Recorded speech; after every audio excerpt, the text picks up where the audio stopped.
pathways to fences of people's backyards, and South City Street pathways starting new.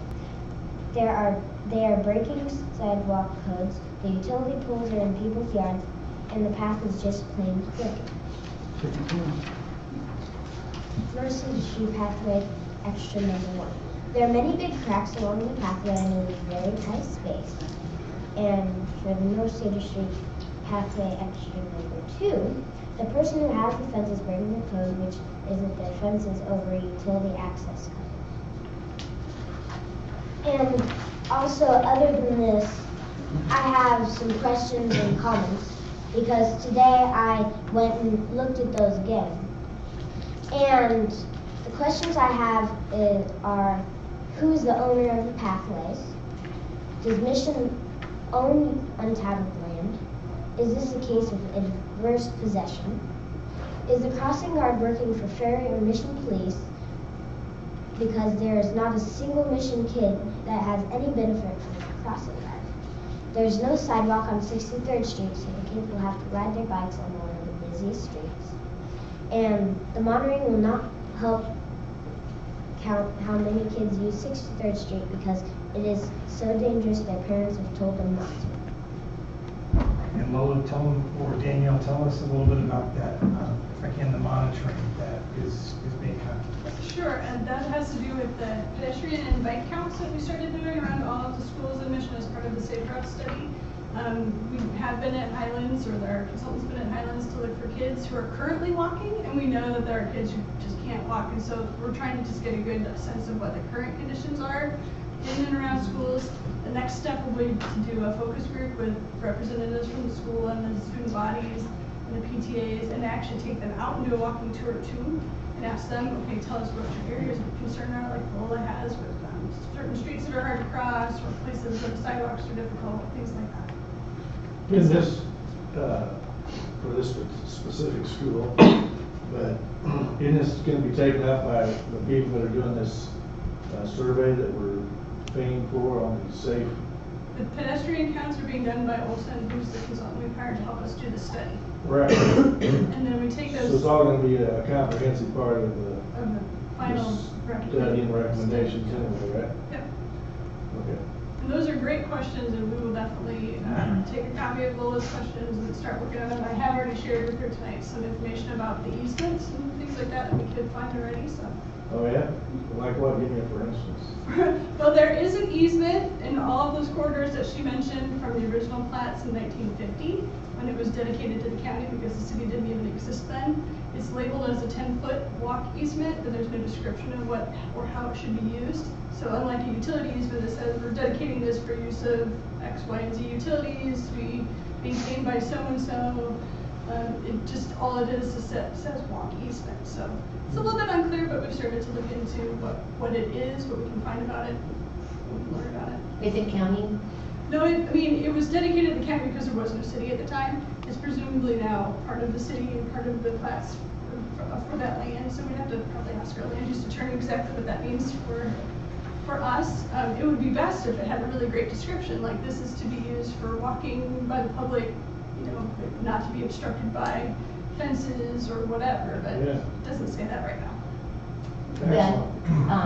The fence is a conundrum, isn't it? With already there, and yeah, that's one conundrum. And then the gate and the stairs, that's school property, I assume? The gates and the stairs are on school property. And do they lock that gate for a specific reason? We will have that conversation with Highlands to see what they're doing, why they're doing it the way they're doing it. It may have to do with security for the school, or it may just be an oversight.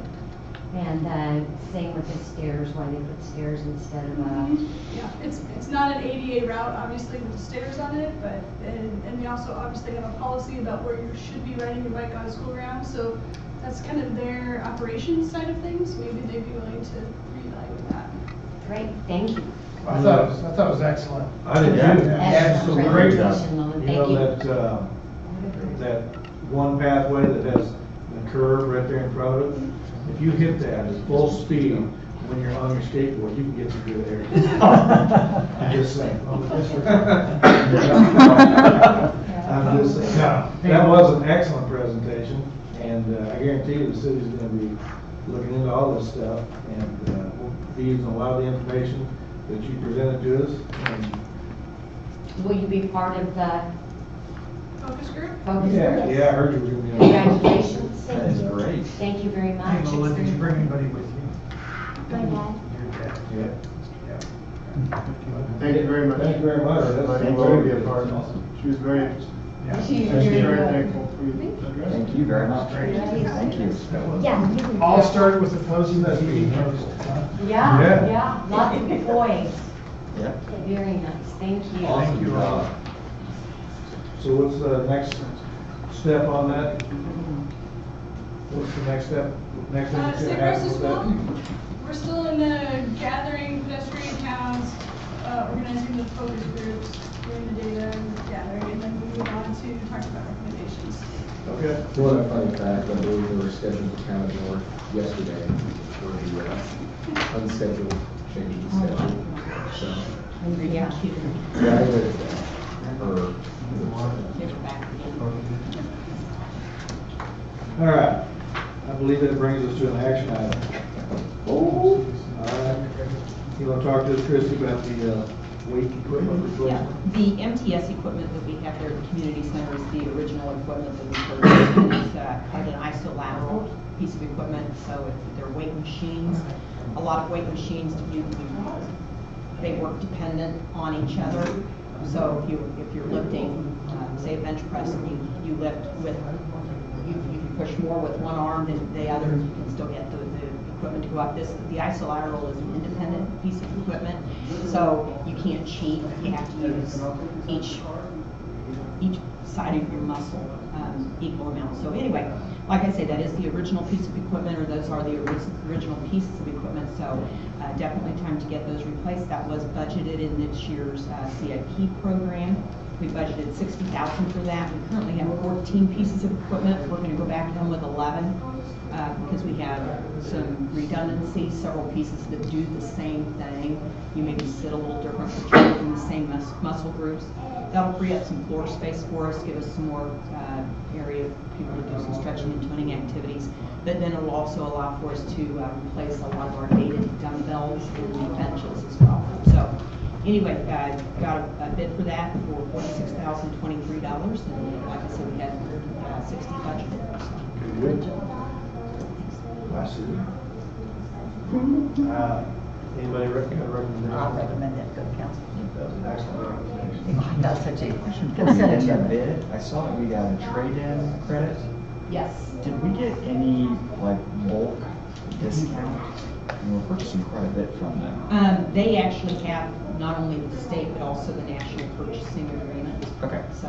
Okay, thanks. I didn't realize that. We're buying this equipment, not Correct. leasing. Yeah. There's other equipment that we lease. Cardio equipment we lease.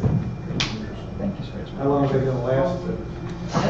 Your lifetime. 15 years. It has a real longevity to it. Yeah, Yes. That's a shot Particularly right if you there. keep having races with.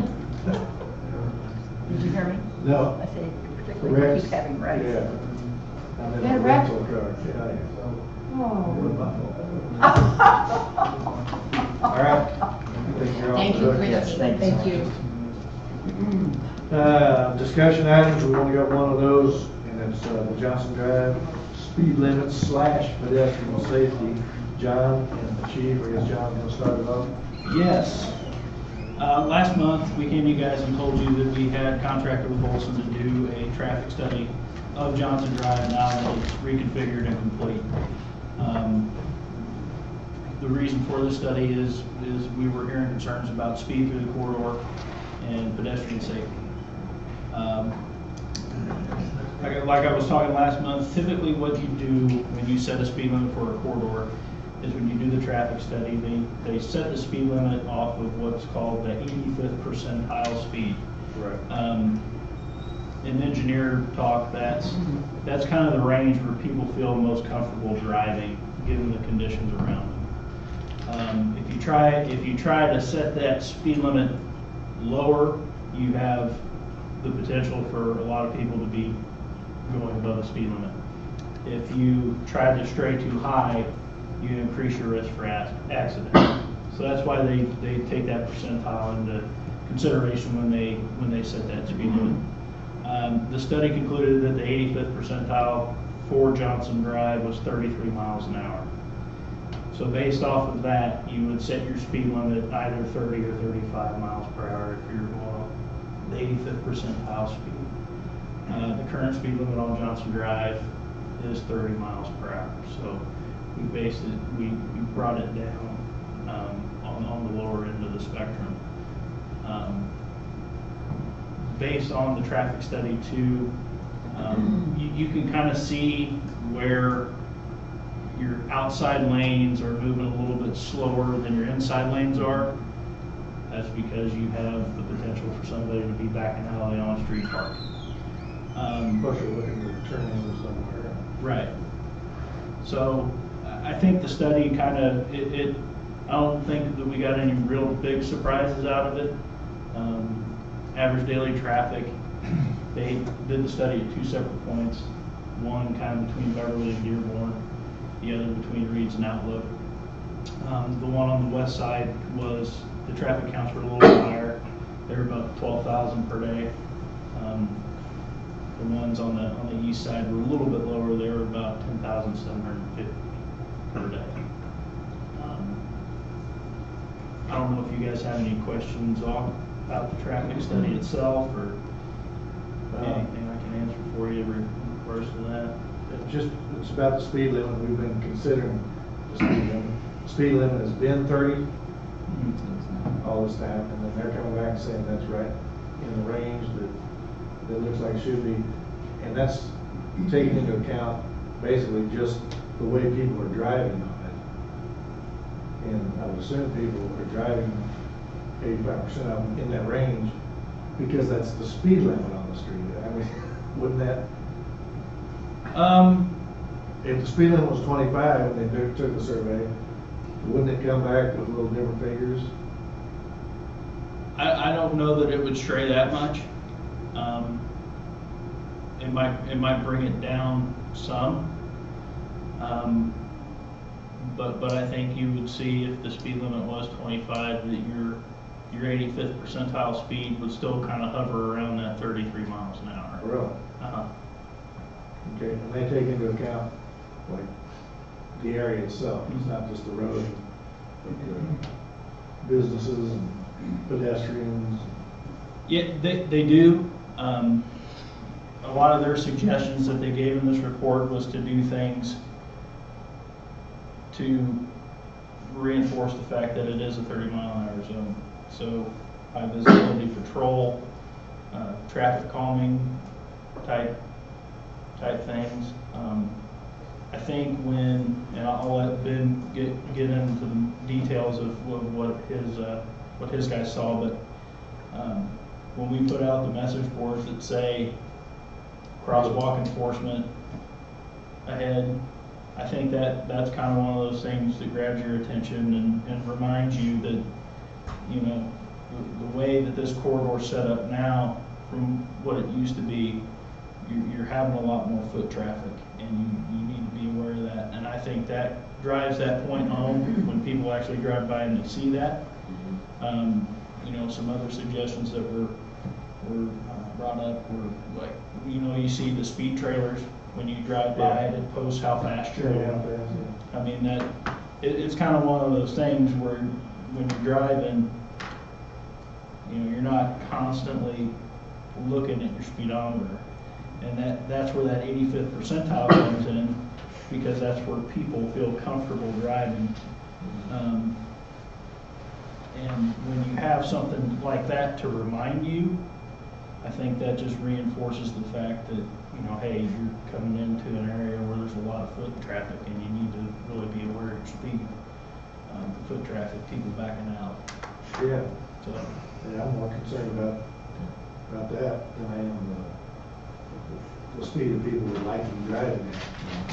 The safety of but we're going to get into that with the chief. Well, like I say, the speed, the 85th percentile was 33 miles an hour, and we brought that, you know, so you would set it at either 30 or 35. We brought that down. I think the problem you'll have is if you start lowering it too much, You'll get people that break the speed limit more.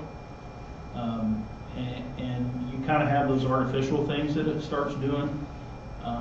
If you slow it down too much, you start pushing traffic other places because it is so slow through there. You might see people start using a different route because of the speed limit. The other thing that we were a little bit concerned about was if you have the speed limit along Johnson Drive and you have 30 on one side, 35 on the other side, and then 25 in the middle, you've got it changing so much, and it almost becomes a quote-unquote speed trap, to where you're going this fast, you slow them way down, then you can speed back up. And it kind of artificially makes, gives that perception that you're basically. Mission Road north of Shell Mission Parkway had that reputation for a while. Right. Yeah, because did just that. We changed 3 different times. So John, question for you. So I was just down in Denver a couple weeks back, and there's an area that looked and felt a lot like Johnson Drive. And one of the things, and I had a couple conversations with some merchants there around some of their thoughts around what they did for this area. And one of the things I noticed was a little different from what we had done versus what they had done. I'm just curious if we looked at some of these things. One, on the crosswalks where the lights are flashing on their side, on the actual pavement were flashing lights as well, not just on the side. So the actual physical crosswalk were lights that flash. Every kind of 12 feet was a little, I don't know, strip of light that blinked when that blinked, to draw further attention to that crosswalk. The other thing they did where every crosswalk had one of those, so they had other crosswalks that used to be there, and they said, you just took those out, so they controlled where people crossed. Right. So I think we have some crosswalks that don't have lights on them, which may throw people off. Do I go to the lights? Do I go to this one? Which can cause motorists to be like, all right, are there going to be somebody here, or is there someone only back there in those? So we thought about maybe looking at what it would be like to either put the lights at those crosswalks so people push it and indicate that that's where we're going to be crossing from, and maybe take some of those other ones away that aren't lighted, or so it helps us control that flow of pedestrian traffic. Or thinking about putting some of those strips down. I have no idea what the cost of those, I don't know the cost of those lights, but I'm just thinking if we control pedestrian traffic maybe, that might have motorists go, all right, I know, when I come to this, there might be somebody there. Right. Initially with the beacons that are there, we only had the one at Woodson, and then you guys decided to go ahead and add the 2 additional at Beverly and Reed's. This way, it kind of gives you're never more than 1 block away from one. And then, of course, you have the pedestrian push buttons at Knoll and at Lamar. I don't think that those get utilized very much because your on-street parking is kind of pushed away from those intersections a little bit. And we can definitely look at adding looking into the lights actually through the crosswalk. As far as the beacons go, of course they're solar powered, so I mean there's really no undergrounding. Just the cost of installation and purchase. Correct. And with the project, they were $18,000 a pair. So just to give you the perspective of how that is. As far as removing the crosswalks, I think that we could definitely talk to the traffic engineers about that. I don't know, like you say, I think the benefit to that is you channel people always to those signals. To certain places. Doesn't mean they're not going to jaywalk and go across where they want, but it might eliminate potential. I don't know, I'm just trying to think, because the last thing any of us want to have is somebody get hit there. Right. Well, and you hit the nail on the head, and that's where I was going to go with that too, is you have the potential of people just crossing willy-nilly. Hitting an intersection, and I'm just going to go because I need to go here. But Yeah, It's always yeah, something that we can maybe look we at. just think about it, and it's just something as I was looking at when I had, it was Denver, and I remember how these things were, and it was just kind of this, that flow pedestrians in certain directions, and people kind of got used to that area. I'm crossing here, I'm crossing there, and, you know, obviously Right. they were starting to cross, they want to cross, but. Well, and I think that with how different that is down there, there's still a little bit of a learning curve to get through. It's a lot different than what it was. And I think over time, just having it there and it being different, and people just kind of learning the feel of how that's going to work is going to help some too. Just everybody kind of getting through the newness of it. So. How about the dip in Johnson Drive in Woodson? Has that helped? I think it has. You know, speed table. The table? Speed table. Just being You out got your there. car one a couple times over. Not me.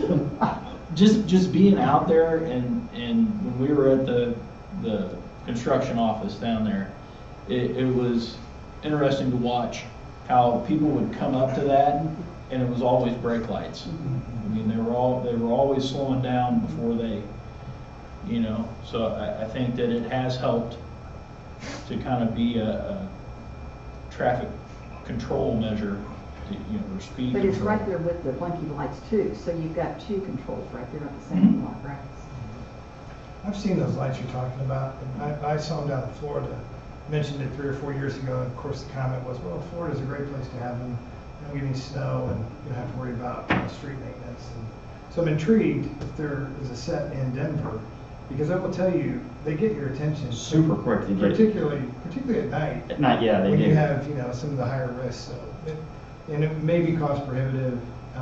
Post installation may be impossible nightmare, but I have seen those. It's a good idea. I'd like to see what that would cost us.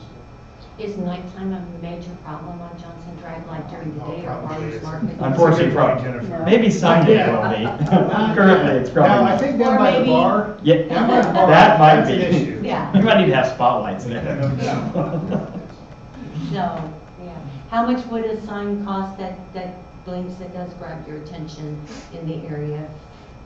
She thinks it's $18,000 a pair, right? For those. Well, that's for the regular. Those are for crosswalk. those are for the what's currently there, same setup. You were talking about just putting up a lighted sign every once in a while or something that said, yield to pedestrians or pedestrian. Oh, and they even have those signs that blink when Crosswalk you're going too enforcement. fast, you know, Well, that and- people put up every once in a while that. Ben had talked about that too, you know, it's like the trailers that you see that the Mhm. police departments have, that when you go by it, it's got a speed limit sign on it, and it says your speed X. And they also have speed limit signs that you can actually hang on a post that do the same thing. So that's gonna be something else that we look into. Is it a major problem? Are you guys seeing major safety issues? Yeah, for a second. Going back to the lights, I stood at Johnson Drive in Dearborn the other day, 12:30 in the afternoon when lunch rush was going on, as it does. And I'm looking off to the east, and I can see every one of those bright yellow signs on Johnson Drive that shows where the crosswalks are. And when people push the button and it's flashing white at 12:30 in the afternoon, and I can see it from a couple of blocks down, That's a good sign. it's a good sign. Mm-hmm. So, we have some updated, we talked a little bit about accidents before. Yeah, thank you. So the chart in the upper left, now these stats are from September 15th of 2014 for an entire year, all the way through September 15th, 2015. So the upper left chart is all of Johnson Drive, from Row all the way to Metcalf. And we had told you at the last meeting that we had 53 accidents in a year on Johnson Drive. That's about 1 week. So, and when you take into account how many cars go down Johnson Drive in a day, I think we're safe to assume that we're probably in the 60 to 90,000 range in a week. 60 to 90,000 cars going down Johnson Drive, and 2 of them happen to bump into each other. It's pretty good. Pretty good.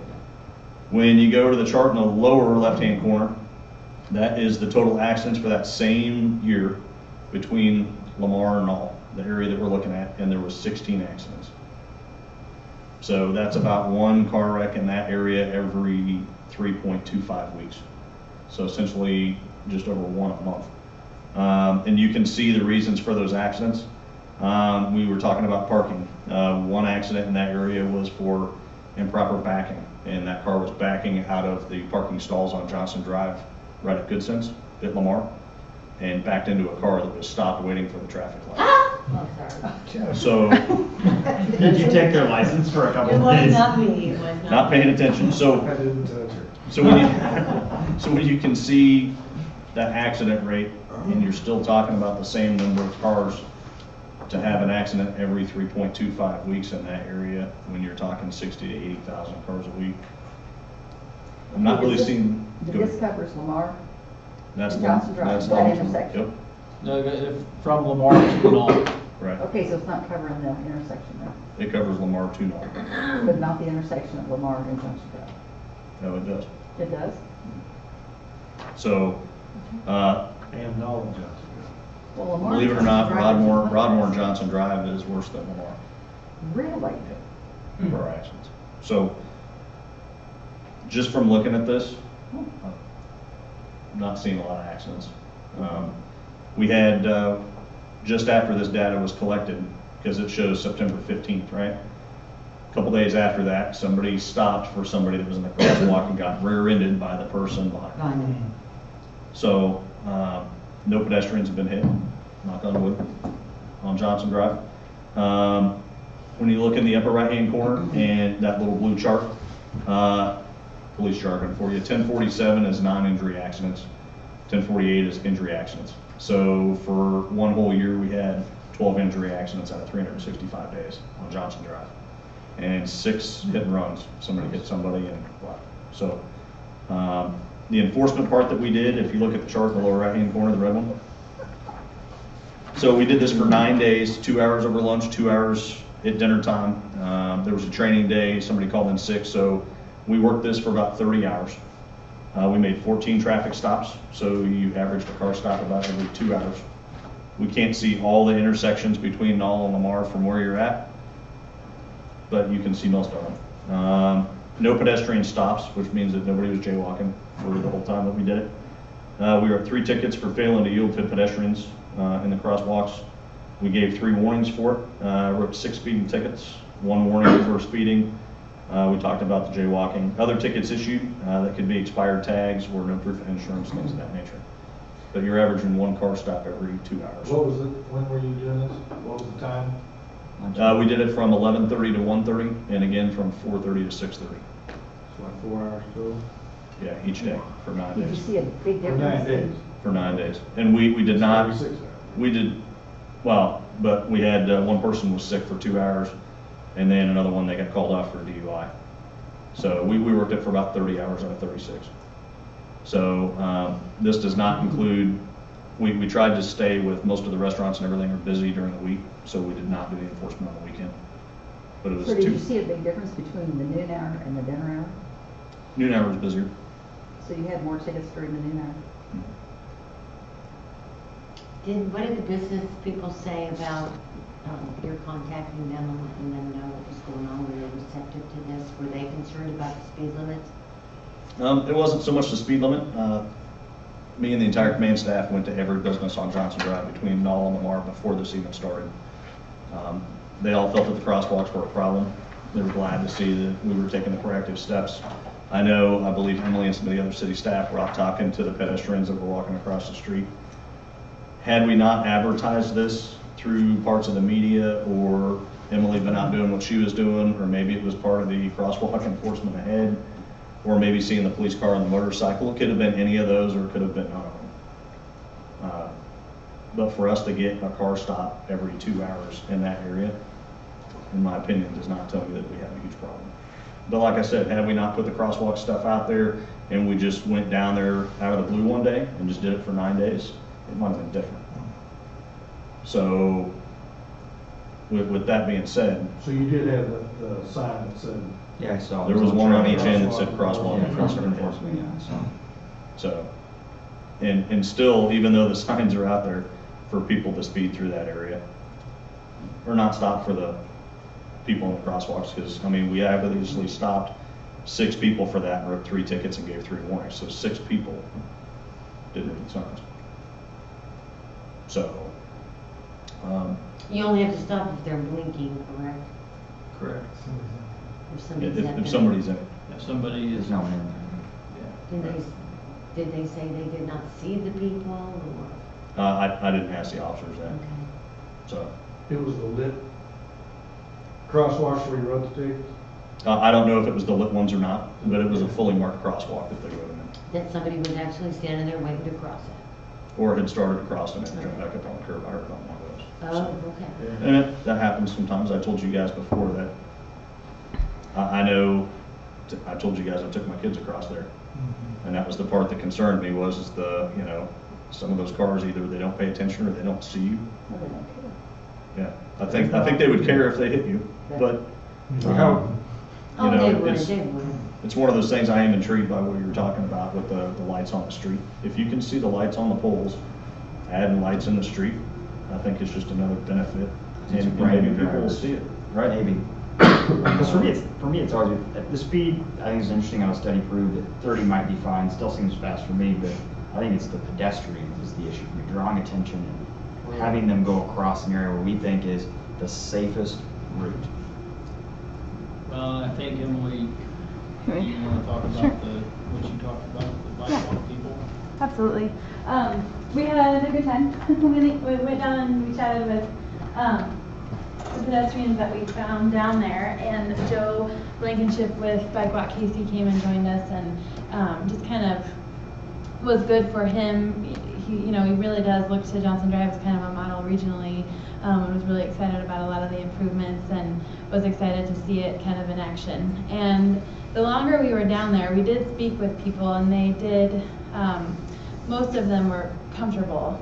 We did speak to people who were more or less able-bodied, so the harder it is for you to maneuver across the street, the longer you need people to wait on you to cross.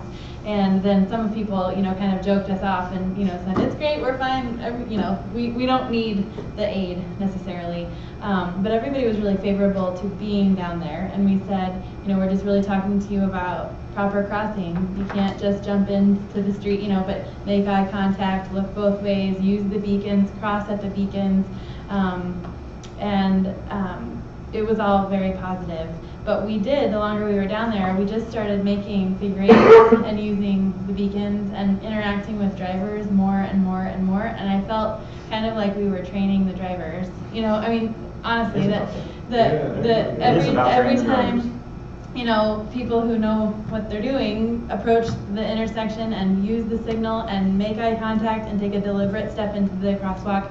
And then wave afterwards. Thank you for stopping. Thank you for stopping. I feel like we're just training the whole street and everyone who uses it to kind of know what to expect. And I do think as volume of pedestrian traffic increases, that drivers will be aware that this is the type of street where I should expect a pedestrian may come out at any time. And I don't know how long that takes or where that volume tipping point is, but it did feel like we were training, that we were in a training. If you ever been to KU Med Center and those crosswalks, constantly. Right. And I always know when you go down there. And those pedestrians don't even pause. Pause. They just go right across. They are so trained that you're going to stop. They just head on out and people stop. I mean, you literally. It's like the cars they're trained. Yeah. No one looks at well, they just cross. And you know it.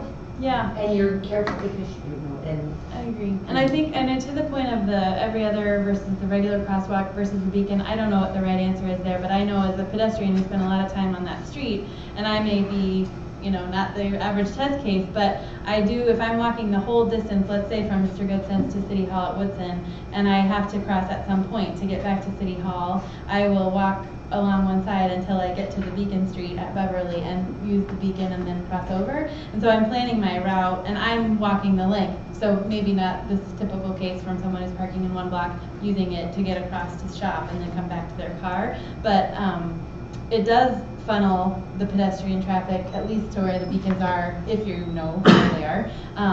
And then still when you just have a regular crosswalk, you're still interacting the same with those drivers.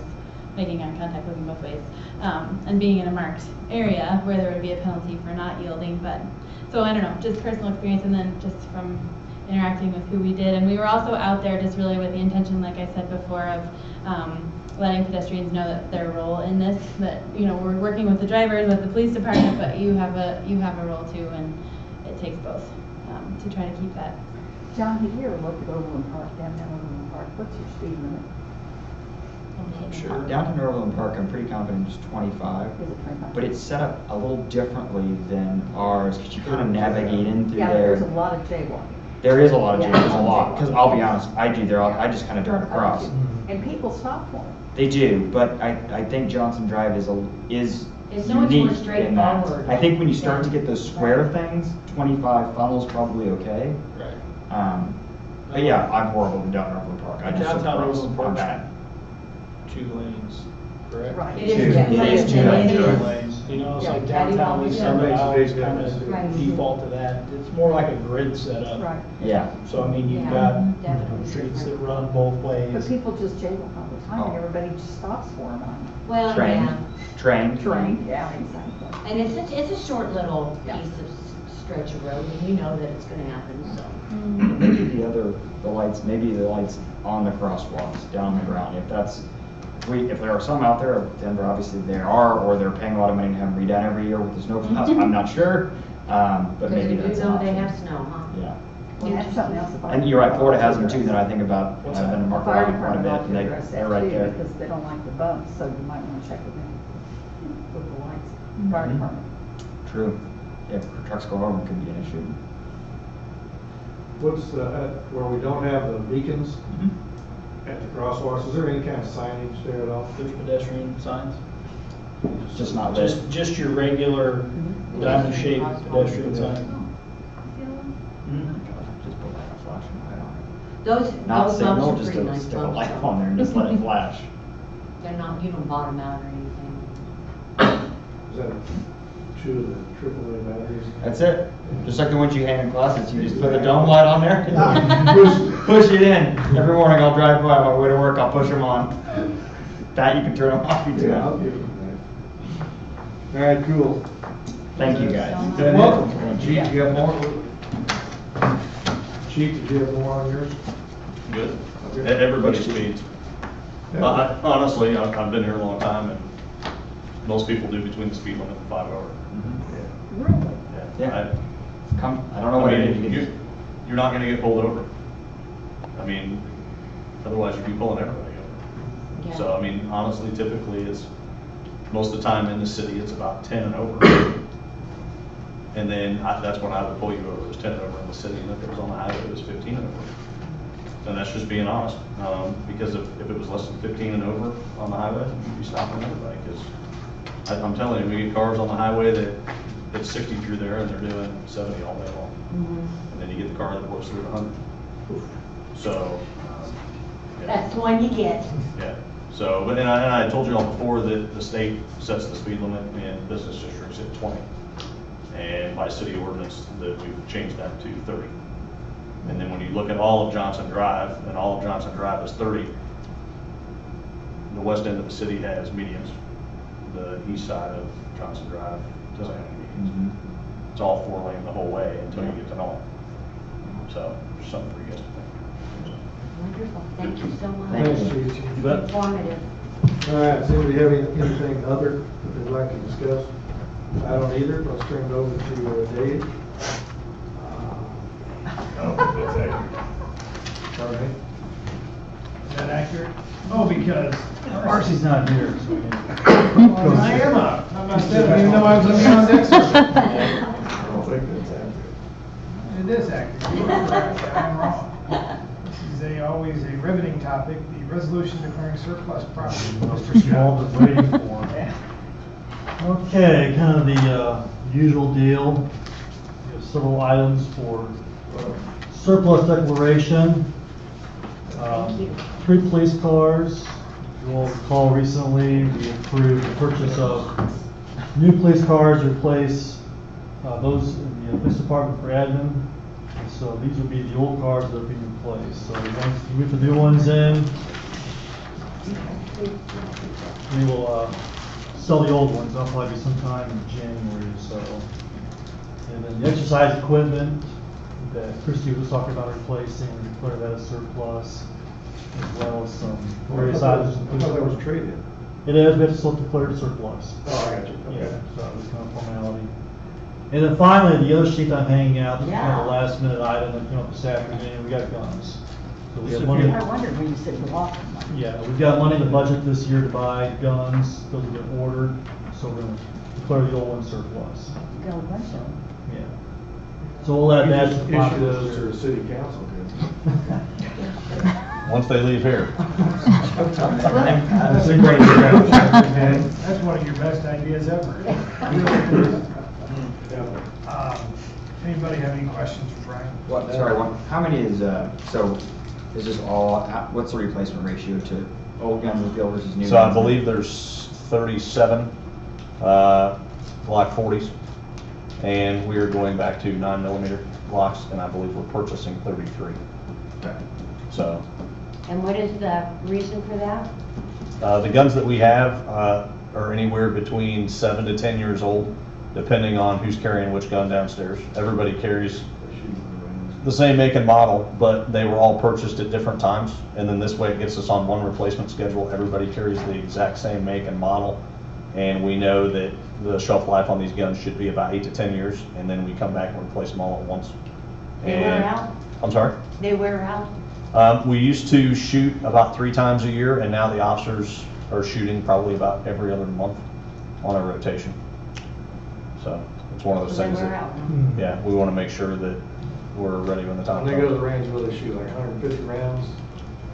It depends. We don't spend 8 hours at the range anymore. Now you spend about 2 to 4 hours at the range each time you go, because after 8 hours you kind of get tired and worn down, and so. But this way we can shoot more often because it's a perishable skill. So if you go and shoot for 8 hours and then you don't go and shoot for 6 months, it'd be a problem. So. It's a good term of art, perishable skill. Yep. Thank you. Any other questions? Take it to I council. recommend that. Thank you. Consent. Now, item number 2, if you ever saw the Seinfeld, this is not the human fund. This is what I thought. That George Costanza said that he made donations to. This is the human service fund. And we make the recommendation once a year. So with that set up, Brian? Yes, this is the Human Service Fund that's administered by the United Community Services of Johnson County. And as Dave said, this is something we do every year. They have 15 participating communities as well as the county, and they distribute approximately $250,000 to $300,000 to about 13 separate agencies. So they have solicited grant proposals from the various agencies, and they've awarded those. You see that on page 2 in your packet. Some of the agencies include CASA, Johnson County and Wyandotte counties, Growing Futures Early Education Center, Harvesters, Johnson County Interfaith Hospitality Network, Gibbs TLC, Sunflower House, etc. So this year they've awarded about 301, almost 302,000 grants, and we're seeking contributions from all the cities that are participating. Our contribution will be about $7,000, and this is actually included in the budget for this year. So, It's a great way. That's a great way to pool resources and have impact. Yep. I was just wondering how you determine how much do cities contribute. Is that based on population. based on population? So Miriam versus Mission? I don't know.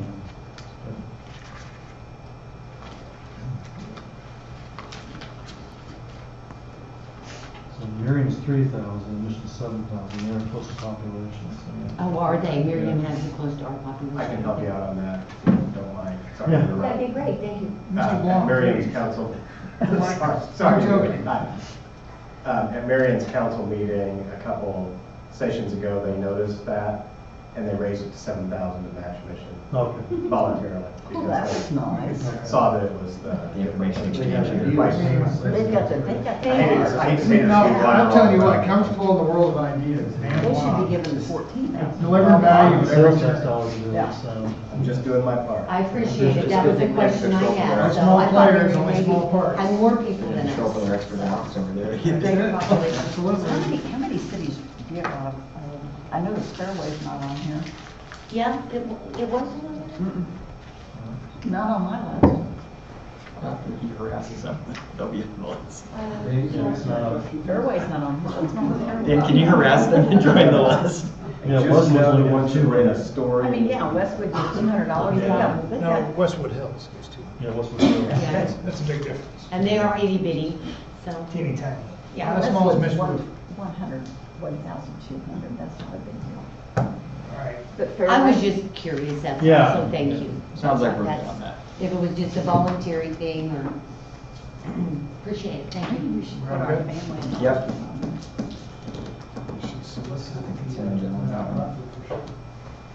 Well, I have to say, Brian, that is as much as I've heard you speak in any committee meeting today, which is good. All right. We should hear from you more often. That's right. But unfortunately, we now turn the microphone over to Mr. Batten for the emergency response Wait a plan. minute, you don't Real have- quick, I need a recommendation. Oh, I think it came from Pat, it was Yeah. unanimously scored. Yes. Consent, Consent. So I think if the police department had it their way, the response plan for elected officials would be lock them in their houses, have no communication with them, because we always screw things up. well, we're hoping that we never have that. Absolutely not. I thought it would have been bring them here and give them beer and they'll figure it out. It's my understanding there were some additional questions about the elected officials' role during a disaster. So I thought I'd put together this thing.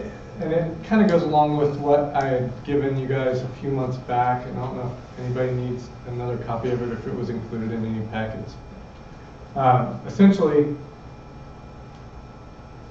as an elected official, what we're hoping to get across to you tonight is there are essentially two types of disasters or things that would initiate the emergency operations plan. There's level 1 disasters and level 2 disasters. And there are a lot of things that occur that are more localized disasters that would never come to this. I mean, to get to this point, it would require a fairly significant event. So the things that we do on a somewhat daily basis in conjunction with the fire department, we look at the standoff we had at the apartment complex. I mean, that affected, or had the potential to affect quite a few people, but it didn't rise to the level to where we needed to formally declare any type of emergency. So the level 1 types of disasters would be the ones like that. They're handled by the people that are in service at that time. We're not really calling upon county or state resources to assist us, things that we can handle during day-to-day operations, essentially. So it was like a large apartment complex fire, a gas line rupture, even if you had some sort of spill on the railroad tracks that were to be affecting the residents of Mission. Those are the types of things that we consider the level 1 response. And at that point, we could declare a state of disaster or emergency. And that is handled through Johnson County Emergency Management. And that is something that is handled by the mayor specifically, and in the absence of the mayor, the city administrator can also handle that, or the president of the council in their absence as well. What that does, if we were to get to that point, is that opens up additional resources for us. So we can then call upon county resources, state resources, federal resources. It's almost like a chain of command that you go through. So the city declares a state of emergency, followed by the county declaring a state of emergency, followed by the state. So it just follows that chain of command, and that, and we have to follow that to make sure that we would get any reimbursement that we qualify for in response and recovery dollars. So that's kind of the chain of command on a level 1 disaster. Level 2 disaster, we hopefully will never have to deal with. But those are the large scale catastrophic types of disasters: terrorism, catastrophic tornadoes, catastrophic flooding, things like that. That then we would activate. I mean, we would definitely activate, and we have to follow those incident management principles to make sure that we are qualifying for the reimbursement for the recovery efforts. So things that would have typically require a longer response and recovery. In the event that a level 2 disaster were declared, in that case, as far as elected officials, the only people required to respond are the mayor and the chair of the Finance Administration Committee. Because in essence, the elected official's role is to find us money, to figure out how we're going to pay for things. There are additional roles for you in emergencies, such as if after a declaration of emergencies declared, the mayor has certain, he can place restrictions on things. He can, curfews, things like that you see in certain disasters when they occur. And the council's role in that would be, I think, with three votes from council can overturn mayor's order. So that would be another one of the roles for the elected officials.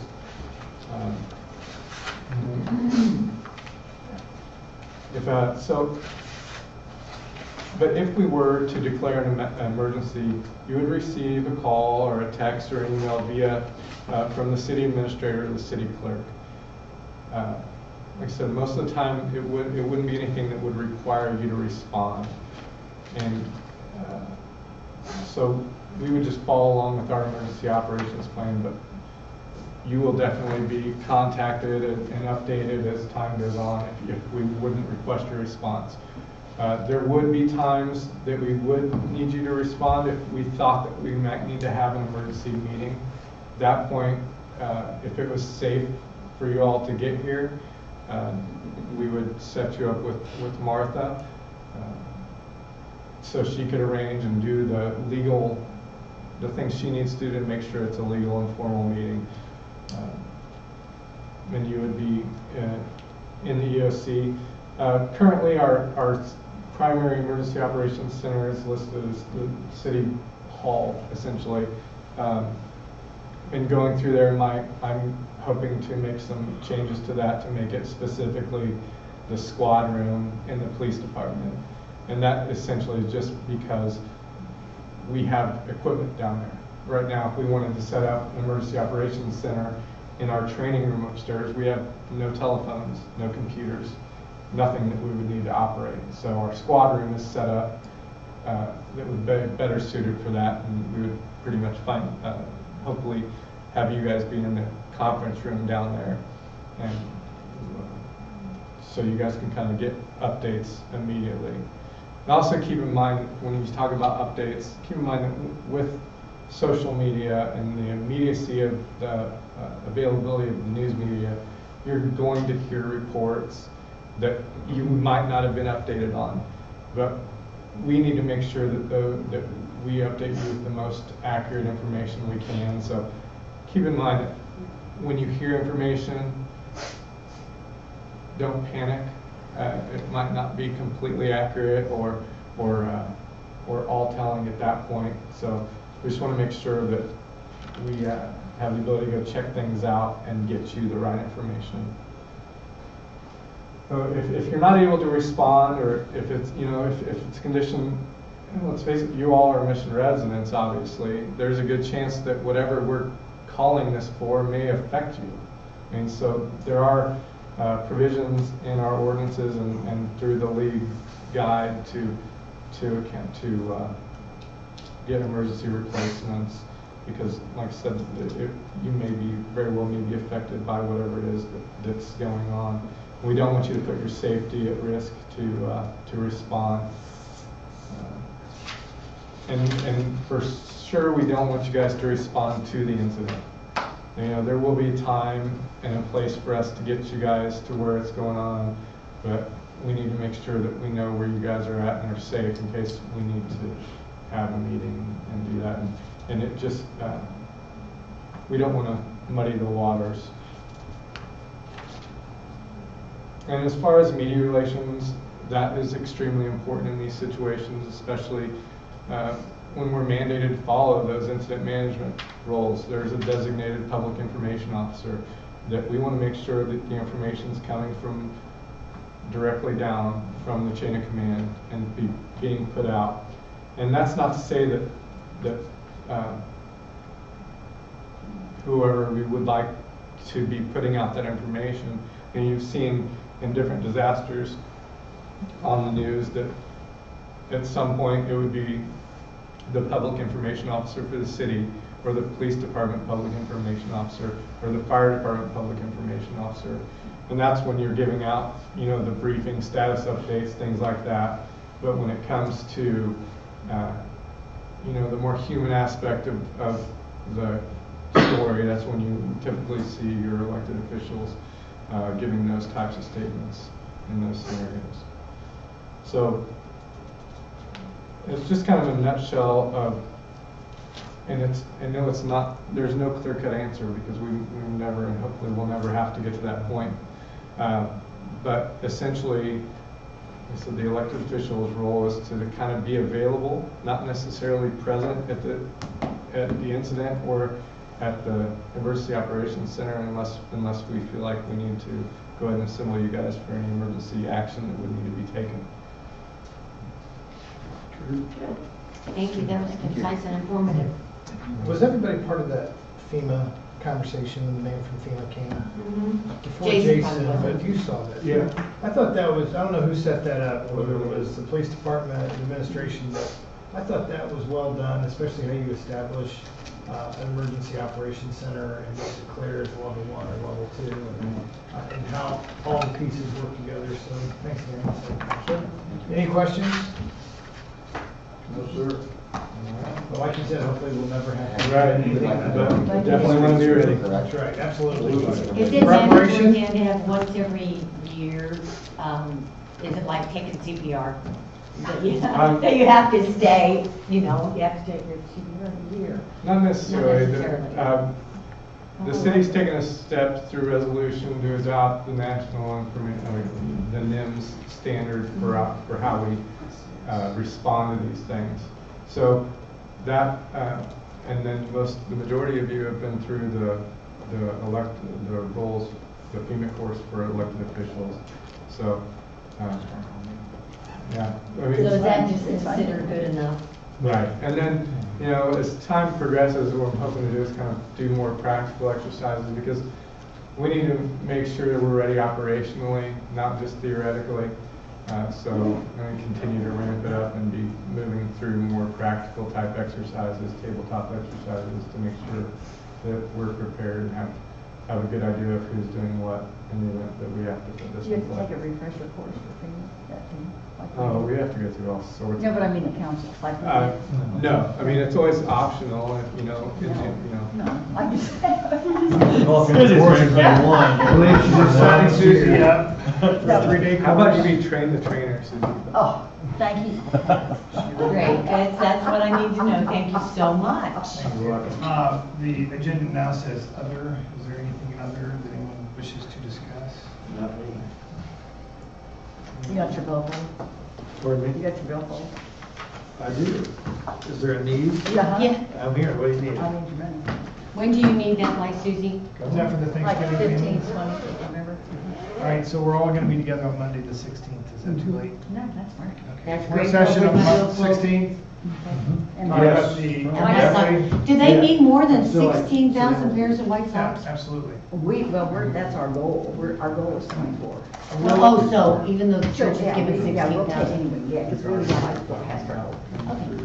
Hey, Brian, one thing I would like to note about the work session on Monday the 16th, I would like to see in advance, if we could, an agenda. I'm uninterested in a 90-minute presentation that is one voice. We've all talked to him anyway, so there should be some. Okay. Well, and here's the deal, if we don't have an agenda, we could be here for 4 hours Yes. talking about things that are not in front of us to talk about yet. Correct. Yeah. And I just have a quick question. I know we're getting requests from food trucks, and I just wondered how other cities handle this with permits. And I think we ought to be prepared for that, because I've had businesses ask me how we can just allow food trucks to pull up and park and not pay a permit. Should we not be prepared for them, because other businesses pay an occupational license? Yeah, that's good. And so I think we need to be prepared for some of the food trucks like this. Might have to draft an ordinance if we don't already have something. Correct. Oh, correct.